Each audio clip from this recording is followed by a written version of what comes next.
Good morning. कसे आहे सगळे? Happy father's day.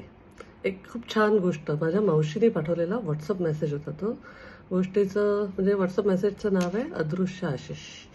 एक नवरा बायको, त्यांचा छोटा मुलगा आणि त्या नवऱ्याचे वडील म्हणजे त्या मुलीचे सासरे अशी फॅमिली असते. ती सून जी असते ती नोकरी करणारी असते. छोटा मुलगा शाळेत जाणारा असतो. रोज ती सून ऑफिसला जायला निघाली आणि मुलाला शाळेत जायची तयारी केली की ते सासरे त्यांच्या खोलीतनं आवाज देतात आणि काही ना काही कारणाने तिला चष्मा पुसून दे, पाणी दे, गोळी दे असं काहीतरी, आणि तिला ऑफिसला जायला लेट होतो. तिची रोज चिडचिड होते. ती नवऱ्याला सांगते. बरं, तिला असं काही सासरे बाकी त्रास देत नसतात दिवसभर, काही त्यांचा जाच नसतो, ते बेडरिडर असतात त्याच्यामुळे, पण तिला ते जो लेट मार्क लागतो इतकं सगळं करून त्याची चिडचिड होत असते. मग तिचा जो नवरा असतो तो म्हणतो, काढ ना काहीतरी सोल्युशन, म्हातारे आहेत ते, आपले बाबा आहेत. ती म्हणते, अरे मलाही समजतं, पण मला अगदी जाताना जेव्हा ते हाक मारतात ना, मला खूप चिडचिड होते आणि मग लेट होतो. मग ती काय करायला लागते की 10 मिनिटं आधीच त्यांचा चष्मा पुसून ठेवते. तिला जी जी सुचतात ती कामं करून ठेवते. तरी सुद्धा ती जायला निघाली की ते हाक मारतात. एकदा ते काहीतरी हॉस्पिटलमध्ये चेकअपसाठी गेलेले असतात. तर ही विचार करते त्यांची थोडीशी रूम आवरूया, पसरलेली आहे, सुट्टी असते अनायासे. रूम आवरताना गादीखाली एक डायरी सापडते. तिने त्यांना पाहिलं असतं खूपदा काही काही लिहिताना.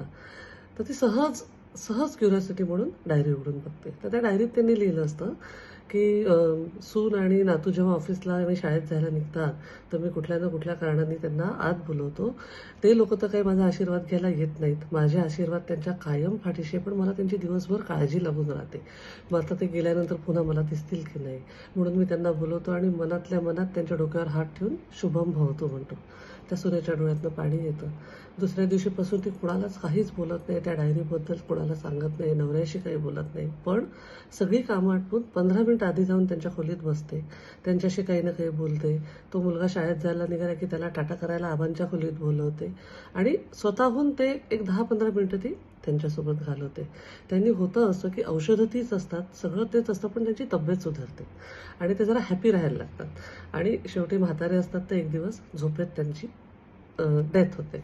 आणि जेव्हा फ्युनरलसाठी सगळे लोक जमलेले असतात तर ते सगळे असे कुजबूज करत असतात नातेवाईक की म्हाताऱ्याच्या चेहऱ्यावर किती समाधान दिसतंय, म्हणजे मुलगा आणि सून त्यांची खूप छान सेवा करत असावेत. हे जेव्हा ती सून ऐकते तेव्हा तिला अजून बळ येतं, त्या तिने जी सेवा केली आहे किंवा तिने त्यासाठी जो वेळ काढलाय. आता ही गोष्ट माझ्याकडे येऊन 4 वर्ष झाली होते. त्यात त्यांनी लिहिलं होतं की 2 वर्ष आधी तिचे सासरे गेले. ती सून अजूनही ऑफिसला जाताना सासऱ्यांच्या खोलीत जाते, फोटोला नमस्कार करते. तिला असं वाटतं ते म्हणतील, सुनबाई माझा चष्मा पुसून दे किंवा नातवाला बोलव. अदृश्य आशीर्वाद मोठ्यांचे आपल्या कायम पाठीशी असतात. आपल्या लाईफमध्ये पण असे कळत नकळत खूप लोक अवतीभोवती आपल्याला ब्लेसिंग्स देत असतात. आज फादर्स डे आहेत, ज्यांचे फादर आहेत त्यांच्यासाठी तर छानच आहे, पण ज्यांचे फादर्स नाही आहेत त्यांचे सुद्धा आशीर्वाद त्यांच्या पाठीशी कायम असतीलच. असं काही जरुरी नाही की सेलिब्रेशन म्हणजे बाहेरच गेलं पाहिजे किंवा असंच सेलिब्रेट केलं पाहिजे, हॉटेलमध्ये गेलं तरच फादर्स डे. शांतपणे पण फादर्स डे होतो. त्या आपल्या रिलेशनशिपचा तो जो एक बॉन्ड असतो त्याला आपल्यामध्ये हे दिवस नसतात, पण ठीक आहे ना, नसतात, पण समजा केलं हक्काने साजरं, एक आपण त्या दिवशी आपल्या बाबासाठी काहीतरी स्पेशल करू शकलो. आपल्या लहानपणी हे सगळं नव्हतं, आपण आपल्या बाबांसाठी तसंही करायचो. वर्षभरच त्यांचं करायला पाहिजे, ते आपल्याला आयुष्यभरासाठी सगळं देत असतात. पण एक ठीक आहे, सतत काय त्यांचे डे साजरे करा म्हणत बसल्यापेक्षा ठीक आहे, मौका मिळालाय एक त्यांच्यासाठी पण काहीतरी करायचं. छान एकमेकांसोबत वेळ घालवा. जे सगळे मोठे आहेत त्यांचे आशीर्वाद मिळवा. मोठे नसले की मग कोणीच नसतं तुम्हाला आशीर्वाद द्यायला. त्याच्यामुळे जे आहेत त्यांचे आशीर्वाद मिळवा, जे नाही आहेत त्यांचे आशीर्वाद आपल्या कायम पाठीशी आहेत असं समजून चला आणि आपल्यापेक्षा जे लहान आहेत त्यांना कायम आशीर्वाद देत चला. Stay bless. Life is beautiful. I love you all.